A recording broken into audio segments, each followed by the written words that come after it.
NK나우 하주원입니다.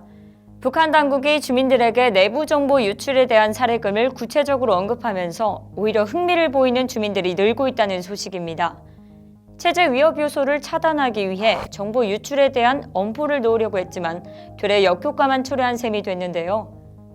평안북도 소식통은 강연 내용을 받아 적은 글에서 외부와 통화 시 내부 정보를 주게 되면 중국 돈으로 5천 위안을 받는다고 명시되어 있었다고 말했습니다. 때문에 이 글을 본 주민들 사이에서는 들키지 않고 한두 번만 전화를 하면 장사 미천을 벌 수 있다. 주민들이 잘 몰랐던 내용을 나라가 알려준 꼴이다. 이런 말들이 나오면서 호기심이 커진 겁니다. 그러면서 사람들이 모인 곳에서는 이런 말들이 공공연하게 퍼지면서 외부와 전화를 할 수 있는 사람을 부러워한다고 하는데요. 현재 북한 당국은 외부 통화자 색출을 강화하기 위해 수단과 방법을 가리고 있지 않지만 쉽지는 않아 보입니다. 심지어 탈북 가족에 대한 생사 여부를 파악하기 위한 전화 통화의 경우에도 보위부도 적극 가세해 한몫 단단히 챙기고 있어 외부와 통화를 막는 것은 더더욱 힘들 것으로 보입니다.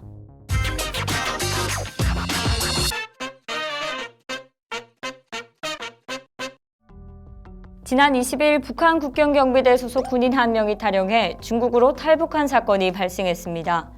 현재 이 탈영 군인을 잡기 위해 중국 변방대와 공안이 특별 경계에 들어갔는데요. 중국의 한 대북 소식통은 지난 수요일 오후 4시경 함경북도 온성군에서 주둔한 국경경비대 군인 한 명이 두만강을 건너 탈북했다면서 무기를 소지하지 않은 20살 정도로 추정되는 남성이라고 전했습니다. 이 군인은 두만강을 사이에 두고 온성군과 맞닿아 있는 중국 계산둔 쪽에서 발견됐는데요. 중국 공안은 현재 주민을 대상으로 신고하면 최대 2만 위안의 포상금 지급을 약속하는 등 신고를 적극 독려하고 있다고 합니다. 현재까지 탈영한 군인이 체포됐다는 소식은 전해지지 않았는데요. 특별 경계가 내려진 만큼 조만간 체포될 것으로 보입니다.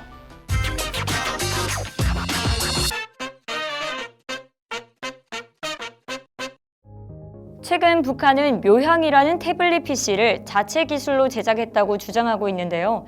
하지만 이 태블릿 PC가 북한에서 생산된 것이 아니라는 의구심이 북한 주민들 사이에서 늘고 있다고 합니다. 이유는 태블릿 PC에 담겨있는 달력에 김일성과 김정일의 생일이 표기되어 있지 않기 때문인데요. 소식통에 따르면 묘향은 애플리케이션 이름이 대부분 중국어로 돼 있고 달력에 요일을 표시할 때 그동안 즐겨 사용했던 영어나 한글이 아닌 중국어로 표기되어 있다고 합니다. 주민들은 북한에서 만든 제품에 중국 글자로 해놓은 건 도저히 이해하기 힘들다.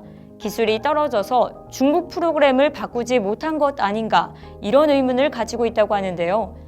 국산으로 둔갑시켰다고 해도 달력에 국가 명절을 넣는 것이 어렵지 않은데 그렇게 하지 못한 건 실수로 보인다며 일부 학생들 사이에서는 당국의 우상화 선전이 갈수록 힘을 잃어가고 있다는 지적도 나오고 있습니다. 한편 최근엔 대학생들 사이에서 조선말 사전 어플이 인기를 끌고 있다는데요.